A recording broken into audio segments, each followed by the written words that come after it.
Comment on devient un citoyen démocrate à plein temps? D'abord, évidemment, bien s'informer et regarder ses sources. Pour se faire une conviction démocratique, il faut d'abord être sûr de la véracité de l'information qu'on est en train de consulter. Mon conseil pour vous, c'est que si vous vous informez sur Internet, comme on le fait un peu tous, vérifiez, doublez, croisez votre source d'une source institutionnelle. Deuxième chose, c'est que la politique est un mot qui fait peur. Aujourd'hui, les associations se disent apolitiques. En famille, on évite le sujet politique.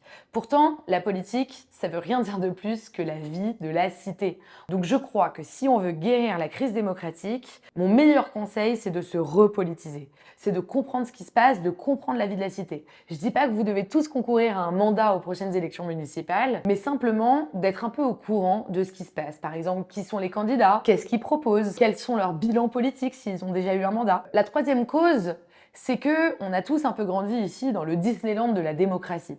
C'est vrai que depuis 1945, la question se pose plus vraiment.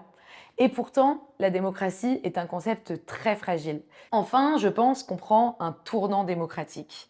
Il y a plein d'innovations démocratiques partout, que ce soit des conventions citoyennes, que ce soit de la démocratie participative, que ce soit des primaires populaires ou des tentatives de dépassement des partis politiques. Et c'est quand même un super mouvement à suivre. L'innovation est partout, il y a plein de choses à réinventer. Et quand on a un système malade, c'est aussi une époque enthousiasmante, parce que ça veut dire qu'on a plein de choses à inventer pour guérir ce système et qu'on doit s'y mettre tous ensemble. On a besoin de vous toutes et tous.